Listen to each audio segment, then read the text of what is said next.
ಕರ್ನಾಟಕ ರಾಜ್ಯ ಅಲೆಮಾರಿ ಮತ್ತು ಅರೆ ಅಲೆಮಾರಿ ಜನಾಂಗಗಳ ಒಕ್ಕೂಟದ ಗೌರವಾಧ್ಯಕ್ಷ ರವೀಂದ್ರ ಶೆಟ್ಟಿ ಉಳಿದೊಟ್ಟು ಬೆಂಗಳೂರು ಫ್ರೀಡಂ ಪಾರ್ಕ್ನಲ್ಲಿ ಸರ್ಕಾರದ ವಿರುದ್ಧ ಅಹೋರಾತ್ರಿ ಧರಣಿಯನ್ನು ಯಶಸ್ವಿಯಾಗಿ ಮುಗಿಸಿದ ನಂತರ ಬುಧವಾರ ಮೈಸೂರಿನ ಅಲೆಮಾರಿ ಜನಾಂಗಗಳ ವಿವಿಧ ವಾಸ್ತವ್ಯ ಸ್ಥಳಕ್ಕೆ ಭೇಟಿ ನೀಡಿದರು. ಮೈಸೂರು ನಗರ ಪಾಲಿಕೆ ವ್ಯಾಪ್ತಿಯ ಯಲ್ಲಮ್ಮ ಬಡಾವಣೆ, ಸಾತಗಳ್ಳಿ, ಅಂಬೇಡ್ಕರ್ ಬಡಾವಣೆ ಹಾಗೂ ಏಕಲವ್ಯ ನಗರ ಪ್ರದೇಶಗಳಿಗೆ ಭೇಟಿ ನೀಡಿ ಅಲೆಮಾರಿಗಳ ಸ್ಥಿತಿಗತಿಗಳ ಕುರಿತು ಸ್ಥಳೀಯ ಮುಖಂಡರೊಡನೆ ಚರ್ಚಿಸಿ ವಿವರ ಪಡೆದುಕೊಂಡರು.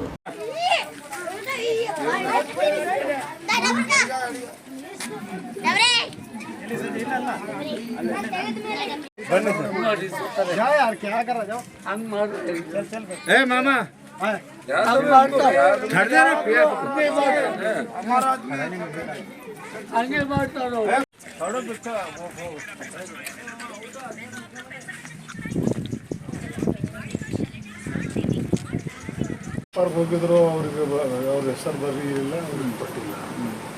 ರೇಷನ್ ಕಾರ್ಡ್, ಆಧಾರ್ ಕಾರ್ಡ್ ಕೊಟ್ಟು ಎಷ್ಟು ಜನರಿಗೆ ಬಂದಿತ್ತು? ಒಂದು 32 ಜನಕ್ಕೆ ಬಂದಿದೆ.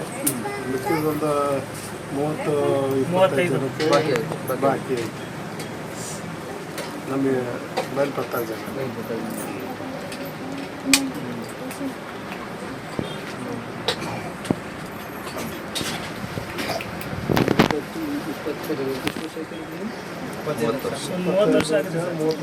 ಸರ್ ಮೊದಲಿಗೆ ಡೈರೆಕ್ಟ್ ಇಲ್ಲಿ ಬಂದಿಲ್ಲ ಸರ್. ಇವರು ಅಲ್ಲಿ ನಂದಿಯಾಳ ಬೊಂಬು ಬಜಾರ್ ಇದ್ದವರು, ಅಲ್ಲಿಂದ ಇವ್ರನ್ನ ಇಲ್ಲಿಗೆ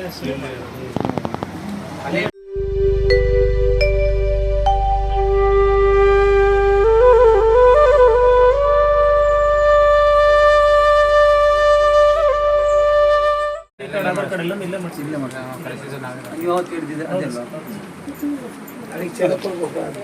ಮುಖ್ಯವಾಗಿ ಇವ್ರಿಗೆ ಮನೆದೊಂದು ಫೈನಲ್ ಆಗ್ತದೆ. ಈ ಜಾಗದಲ್ಲಿ ಇಲ್ಲೇ ಆಗಲಿ ಅನ್ನೋದು ಸರ್ ನಮ್ಮ ಇದನ್ನೇ ಮಾಡಲಿಕ್ಕೆ ಅದಕ್ಕೆ ಮಾಡ್ಲಿಕ್ಕೆ ಆಧಾರ್ ಕಾರ್ಡ್ ಇಲ್ಲಿದೆ, ಎಲ್ಲ ಇದೇ ಅಡ್ರೆಸ್ ಅಲ್ಲಿ ಮನೆಗಳು ಕಟ್ಟಿಸಿದ್ದಾರೆ ಸರ್. ಅದೆಲ್ಲದು ಉಳ್ಳವರ ಪಾಲಾಗಿದೆ. ಅಲ್ಲೆಲ್ಲ ದುಡ್ಡು ಕೊಟ್ಟಿರೋದು ಇವ್ರದ್ದು ತನ್ವೀರ್ ಸೈಡ್ ಬರ್ತಾರೆ.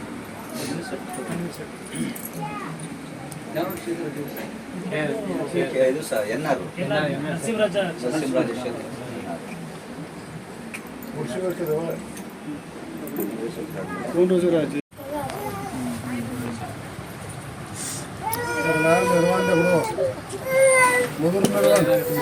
ರೆಡಿ ಮಾಡಿ ಮಾಡೋದು ಸರ್.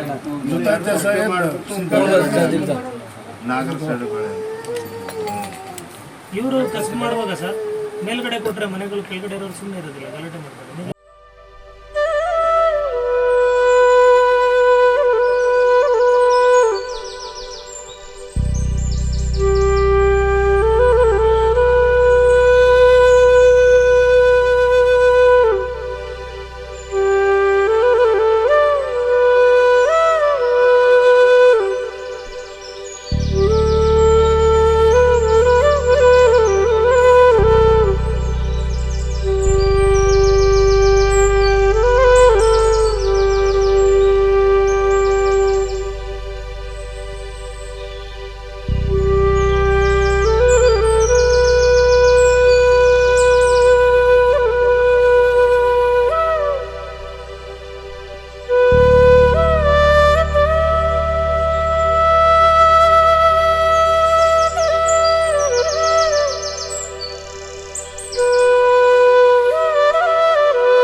అమ్మ ఎందుకమ్మా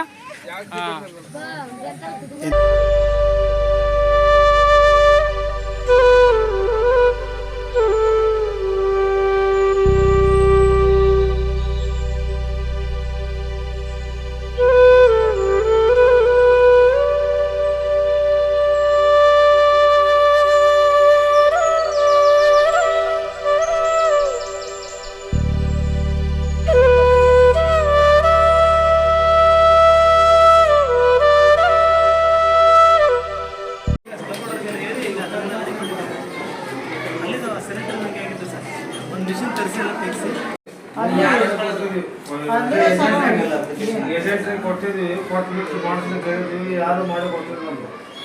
ಕಾಸ್ಟ್ ಮಾಡಿಲ್ಲ, ಇನ್ಕಮ್ ಆಗಿಲ್ಲ. ಎಷ್ಟು ಕೊಡ್ತಾರೆ ಅಮೌಂಟ್ ಸ್ವಾಮಿ? ಹಣ ಎಷ್ಟು ಕೊಡ್ತಾರೆ? ಹಣ 2,000 ರೂಪಾಯಿ ಹೇಳಿದ್ರು ಸ್ವಾಮಿ. ಜನ ಅಂದ್ರೆ ಎಲ್ಲರ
ಈ ಸಂದರ್ಭದಲ್ಲಿ ಒಕ್ಕೂಟದ ರಾಜ್ಯ ಯುವ ಘಟಕದ ಅಧ್ಯಕ್ಷ ವೈ ಕುಮಾರ್ ಮೈಸೂರು ಜಿಲ್ಲಾ ಸಮಿತಿಯ ಗೌರವ ಅಧ್ಯಕ್ಷ ಬಸವರಾಜ್ ನಂಜನಗೂಡು, ಮೈಸೂರು ಜಿಲ್ಲಾ ಸಮಿತಿಯ ಅಧ್ಯಕ್ಷ ರಾಮಕೃಷ್ಣ ಹೆಳವ, ಚಾಮರಾಜನಗರ ಜಿಲ್ಲಾ ಸಮಿತಿಯ ಅಧ್ಯಕ್ಷ ಶಿವು ಕೊಳ್ಳೇಗಾಲ ಈ ಸಂದರ್ಭದಲ್ಲಿ ಉಪಸ್ಥಿತರಿದ್ದರು.